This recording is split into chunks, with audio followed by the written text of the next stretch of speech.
a lot of people are looking from the outside in and seeing how depressed the market has become. I believe that the market will bounce back much faster than a lot of people expect. And, it's going to be perhaps surprising to many.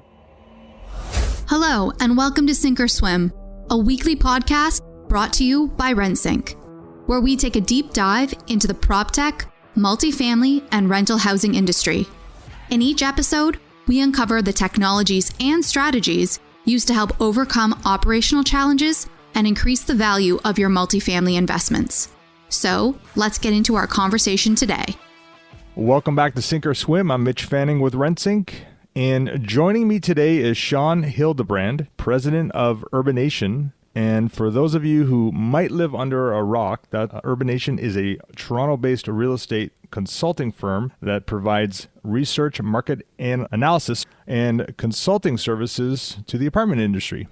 Shaun, how you doing today? I'm doing great. Thanks for having me. Well, I'm really excited to have you. What's interesting is Urbanation, of course, provides really premium data and insights and trends to the apartment industry to really help decision makers make better decisions. And in some respects, I would like to think that this podcast shares that in common with Urbanation. So I'm really glad that you can get on the podcast and we can talk about that stuff. But before we do, maybe you can do that intro some justice by maybe expanding on it and telling us a little bit more about yourself and Urbanation, and maybe specifically how you got started in the apartment industry. Sure. So I guess I got my start analyzing the apartment market probably around 2008 or so. I had been previously working in economic analysis before then, but around that time I joined Canada Mortgage and Housing Corporation.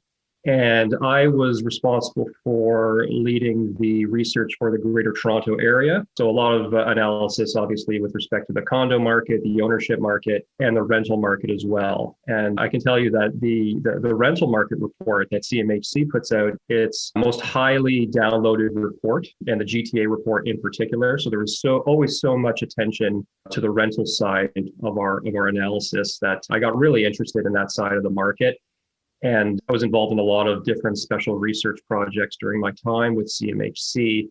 And then around 2013, an opportunity came up for me to run Urbanation. And as a CMHC employee, I did have access to Urbanation. I was a big fan of Urbanation.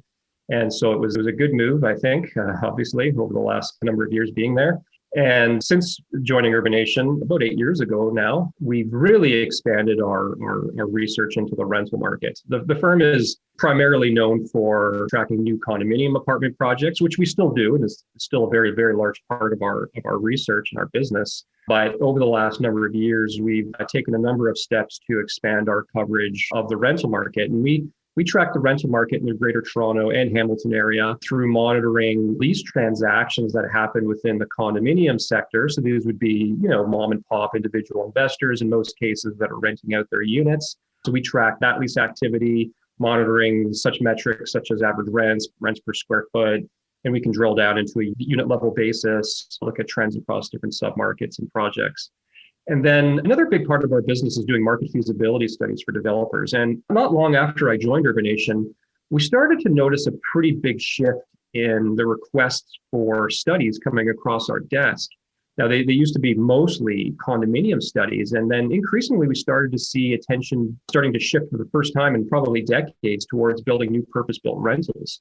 And a lot of the new business that was coming in was looking at the condominium sector from the angle of seeing what the achievable rent levels could be for a potential new rental project. And at that time, there was very few rental buildings that had been completed in the GTA over the last 10 to 15 years. Probably count them on my hand at that time. So we said, okay, look, this is an emerging opportunity. Let's start to track and collect data for all of the new rental projects that are in the supply pipeline.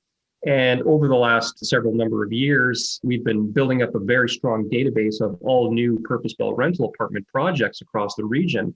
And within those buildings, we're surveying building managers and property owners for information such as vacancy rates, rents per square foot, in the same sort of way that we track the condo rental market. So having that database where we're looking at the majority of new rental stock, which is in effect within the condo sector, as well as this emerging new product type of purpose-built rentals, which again has been almost absent from the market for the last 20, 30 years. And we're able to give our clients, which are primarily developers and lenders, a lens into what the market looks like for brand new, higher quality rental product across the GTA. And that's something that we leverage for our quarterly market reports, as well as our consulting studies that we're commissioned to do on behalf of developers. So that's kind of where we are right now. We've been expanding geographically as well. As I mentioned, we started out in Toronto. Now we're covering the whole GTA HA, including Hamilton, Grimsby. We're starting to do a lot more work in areas surrounding the GTA HA, like St. Catharines, Niagara, Kitchener-Waterloo, Guelph, Simcoe County, and a ton of work and expansion underway into the Ottawa market, which has been receiving a lot of attention from developers from a purpose-built rental angle. So a lot of exciting things going on in Urbanation. And yeah, like I said, rental has been a big part of that. Yeah, that was a great overview. And I'm dying actually to get into or drill into the purpose-built rental conversation. I've got that kind of parked towards the end of this discussion. So I appreciate you giving us a bit of a teaser. But before we kind of talk about that or even 2021, obviously, given your background, I need to kind of get your thoughts on, the year we just kind of went through, 2020. Now, obviously, COVID affected a lot of businesses and people and the rental markets in general. But just as a macro view, like what was your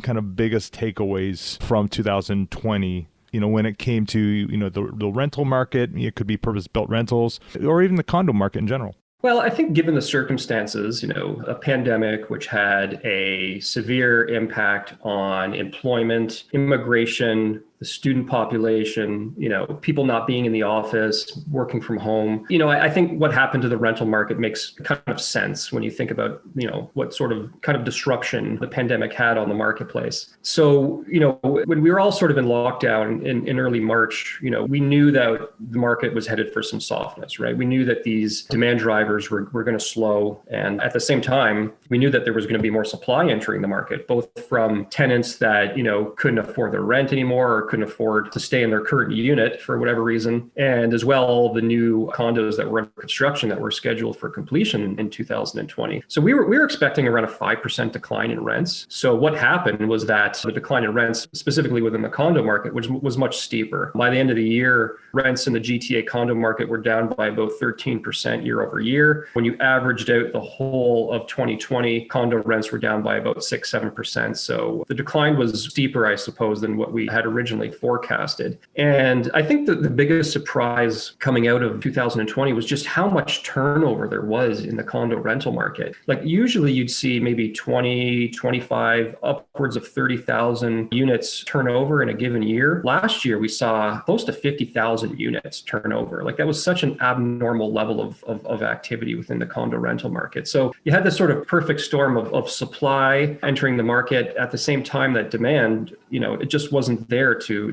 fill all of that new supply. So as a result, rents came down. In the purpose-built market, vacancy rates obviously increased. CMHC reported as such, and so have we. In our survey, we tracked newer buildings completed since 2005. And what we found was that the average vacancy rate within that, relatively newer stock of rental product across the GTA increased to about 4.6%. Prior to that, we were looking at vacancy rates at around 1%. And they had been at 1% for, a decade at least. So it resulted in a pretty dramatic shift in what we've become used to seeing in the rental market, both in terms of consistent growth in condo rents, as well as very low levels of purpose-built rental vacancy. So we're obviously entering into 2021 with a pretty weak handoff. Vacancy rates, as I mentioned, are pretty elevated. When you look at rents within the purpose-built market, the product type that we're tracking is seeing some decline as well. But behind that decline in rents is also a large number of incentives, which I'm sure you've been tracking yourself and talking about on this podcast as well. It's commonplace now in the purpose-built rental market to see at least 1 month free being offered for new tenants. In a lot of cases now we're starting to see 2 months free. So there's quite a bit of weakness there. But I will say the end of 2020 and beginning of 2021 has seen some improvement. Now, we've been tracking absorption levels within condo rentals as well as within new rental projects, and we have seen increased activity happening.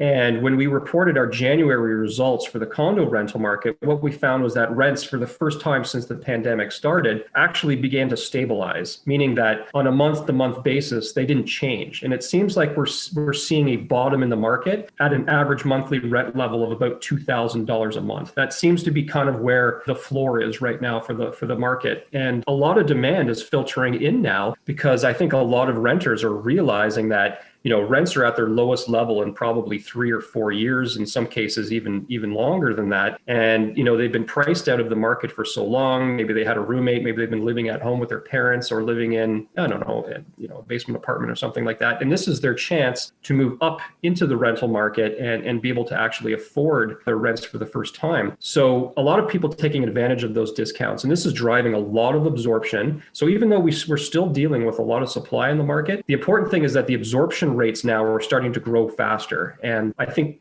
what we can expect over the course of 2021 is that, all of the excess supply that's on the market will eventually wind down and, we'll start to eventually see rents begin to rise again.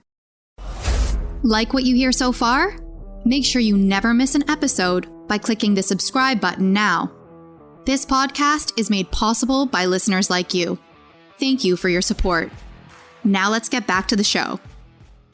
Wow. So there's a lot to dig into there, and I'm going to definitely go off script and pick some of these data points that you've suggested. So one of the things I took from that is, and I think I remember correctly you saying in another podcast, and this was in June, that about comes to supply, you were seeing about 15% of the supply being from the short-term rental kind of markets. So one, are you guys still seeing that, or is it kind of, where is that in terms of the percentage of the overall supply chain? Yeah, it's a great question. And, there's no absolute data on, how many Airbnb units have now converted into long-term condo rentals, unfortunately. One proxy way of measuring it is to look at the number of units that are now being offered on a 12-month lease basis that are furnished, with the connection that these units were probably previously operated as a short-term rental that was furnished. So now that they're not being operated as a short-term rental, they're now entering into the long-term rental pool. So that's kind of one way of at least estimating what the impact may be. And what we found was that furnished long-term condo rentals represented, as you said, so somewhere in the range of around 12 to 15% of the market. In terms of the supply growth last year, they represented a higher share, so around 20%, but they weren't the dominant factor for all of the rentals that were on the market last year. And I think that's a misconception in the market, that the reason why we have rents falling and an excess supply of units is because Airbnb caused it. And it's not an insignificant factor, but it's not the dominant factor. Really, the dominant factor for all of the supply on the market is simply people turning over their units. They're no longer able to afford higher end rental units, which, like we can admit, is really represented by the condo market and the newer purpose-built rental market, right? This is really the newer, higher quality stock of rentals in the city.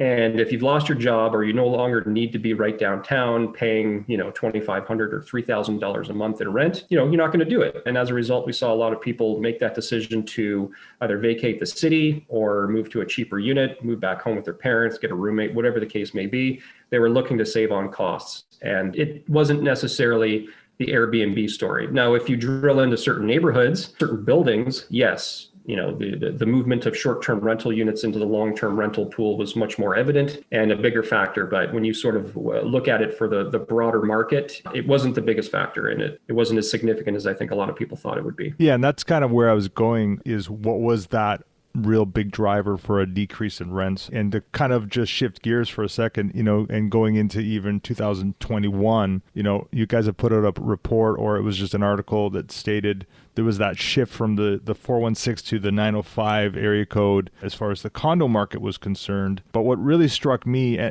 was there was that big demand for affordability, even in the 905 areas in terms of smaller unit sizes. And we're also seeing that shift when it comes to rental demand. We track that stuff, and we're seeing that huge shift from rental demand from primary to secondary markets, that whole migration. So you've kind of answered that question essentially, but you're seeing the same things, but do you think this trend will continue? Do you think do you think there's been a shift in kind of mindset around, we don't necessarily need that kind of class A or that bigger space. We can afford to live on, in smaller places. Like, what are your thoughts in general? Yeah, I think the pandemic's going to have some lasting impacts, and, it may take some time to play out, but certainly one of them will be, people perhaps not desiring as much as they did pre-pandemic to live right downtown in a small condo unit, right? There may be more demand shifting towards suburban locations at lower price points, as you just mentioned. And, when you look at sort of the surrounding area of the city of Toronto in the 905 region of the GTA, it wasn't really as impacted by the downtown market as much as the downtown markets, I'd say. The rent decline last year was really concentrated in the downtown core market. And this was a combination, obviously, of a reduction in demand because people didn't need to be downtown. And, there was a point where I think where renters were starting to evaluate what the premium attached to living downtown really is when you don't need to be downtown. And one of the interesting things we found in our data was that the premium for downtown Toronto condo rentals shrunk to 15% from 30% before. So it was cut in half effectively over the course of 2020. And, that's an abnormal shift. And to suggest that it's going to remain at that premium is probably unrealistic. However, to also expect that it's going to suddenly bounce back to what it was previously is also probably unrealistic. So I think we'll probably end up somewhere in the middle. But I think, one of the important things about the 905 region is that it is vastly undersupplied of rental properties, right? When we look at the downtown market, not only was there an impact on demand, but there was a huge impact on supply, not just from people vacating their units, but there was a record number of condos completed last year in downtown Toronto, right? This was just unfortunate timing because it happened at the same time as the pandemic, but there were over 20,000 units completed in the condo market. And as we know, pre-sale investors represent the majority of buyers downtown. So when these units get completed, you see that more than half of a building gets listed for rent. And since the goal for the rental investors to have the unit leased as fast as possible because they need to cover their mortgage payments and all of their expenses, they quickly drop rents. And since they're competing amongst each other, in a lot of cases for the same size unit, same rent level, they quickly drop their rents to have their unit leased as fast as possible. So I think partly the drop in rents downtown within the condo market was a little bit exaggerated by that fact. And I don't think it was necessarily something that we saw across the board, and certainly not something that we saw outside of the downtown region and in the 905. In the 905 market, rents, they did decline a little bit, but not anywhere near the decline in the downtown market. And I think that speaks to obviously a shift in demand into these more suburban locations. But I think just as importantly, or perhaps even more importantly, is just how vastly undersupplied those markets are, right? Like almost all of the new rental supply in the 905 comes from the limited number of condos that are used as rentals in those markets. Now, there's certain pockets of the 905, we see a lot of condo rentals like Mississauga City Center, some areas of Scarborough Town Center, and increasingly in Vaughan Metropolitan Center. But, once you start to move outside of those city center areas in the 905, there's almost no new rental supply and very little existing purpose-built rental stock, right? There was almost no rental stock built in those areas. So when you have that demand shifting into the suburban locations and virtually no supply, it has the impact of keeping vacancy rates extremely low. And we saw this in the CMHC data, and within our data, what we found was that in the city of Toronto, vacancy rates increased close to 6% in the downtown market. And in the 905, they were 2%. So I think, a lot of opportunity here for the 905, just given how undersupplied they are and how undersupplied they'll continue to be, and that shift in demand that speaks to increasing opportunities, I think, for rental development and probably higher rents down the road. Yeah, it's interesting, in a way, the 905 was an opportunity, but it took almost COVID to push that opportunity forward in record time. When we switch gears and kind of focus in more on the rental markets and the urban markets, obviously you'd mentioned a couple things that, Toronto vacancy rates are at all-time highs, around almost 6% versus the sub 2. You mentioned though also that you're kind of seeing that bottom, the rental rates almost bottom out, essentially that 2000, again, that's probably just average. But, I guess the $1 million question, and you kind of alluded to it already, is do you think we'll see that sub 2% vacancy rate again? Or like you had kind of mentioned, we're going to meet somewhere in the middle. Is this the new normal? Oh, for sure. We'll be back to sub 2% vacancy rates, I think, within the next 5 years. So we've been doing a lot of high-level macro analysis when it comes to projecting rental demand and rental supply across the province, but also specifically within the city of Toronto. And when we look at sort of normalized demand factors, such as, immigration, population growth within the prime renter cohort, typically between the ages of 20 and 34, homeownership affordability, employment growth, unemployment rates that are sort of what we were seeing pre-pandemic and what we're expected to eventually return to once we get on the other side of the health crisis. And you look at those demand factors and relate them to how much rental supply is actually being delivered and how much rental supply is in the pipeline and is going to be delivered in the next number of years. And it's very clear when you look at these numbers and you do the math that we're going to be underbuilding by a significant number of units, at least for the next 10 years, right? So when we make our projections for the province, we're looking at, upwards of 20,000 units a year. In the GTA, 10,000 units a year. GTA is about half the province when it comes to rental demand and supply. So that's a big gap, to have to fill. Now, it may not feel like we're underbuilding rental right now, but it's because we're in a pandemic and, things will begin to normalize. And once they do, what we'll find is that those conditions that were in place before the pandemic will reemerge. Now, I think because of the pandemic, we're going to have to rethink, where that supply needs to be directed, because there has been a change in demand. And, it's not necessarily the case that we need an extra 10,000 units a year of purpose-built rental supply right downtown that's priced at $3,000 or $4,000 a month, right? That might not be the case, probably isn't the case. What we need to see is more diversified supply coming in across the 905 region. And part of this exercise that we did with projecting demand and supply was to look at opportunities for rental developers to bring in more supply in more affordable markets, such as those in the 905. And what we found was that there was a substantial opportunity for infill sites, the so-called towers in the park that were built in the 60s and 70s with a lot of excess land that could be intensified. And, with the right incentives, these landowners who essentially have a zero land cost because they already own the land could intensify the sites. All right, so switching gears for a second, let's talk really about the purpose-built rental market. And we're seeing, even though we'll come back to that, we'll get to that normalization around that 2% mark. In a way, purpose-built rental market seemed pretty stable and even is poised for growth. What are your thoughts on that? Do you agree, disagree? I think the purpose-built rental market is poised for growth. I think it's going to take a little bit of time, but things will begin to normalize as the fundamentals. I think will begin to normalize. I think that the issue is that the fundamentals have been impacted by a health crisis, and the timing and evolution of the health crisis is obviously difficult to predict. Now we have information and knowledge that mass vaccination will happen by around the fall of this year, and you would reasonably expect that things would start to at least begin to normalize after that. We'll start to see immigration begin to improve. People go back to the office, students go back to in-class learning. And so I think at that point, you'll begin to see demand strengthen and vacancy rates begin to come down and rents start to rise again. The timing obviously is subject to change because we're dealing with obviously a pandemic that continues to evolve. But I think that's the sort of the current line of thinking. Now, bigger picture, longer term, the trends that were in place pre-COVID are expected to reemerge. And, I think before long, we'll start to see vacancy rates back down, to 2% or less, and rents beginning to grow again. Now, it could take some time. It's hard to say, but the GTA has been averaging less than, 1.5% vacancy rate for most of the past 20 years.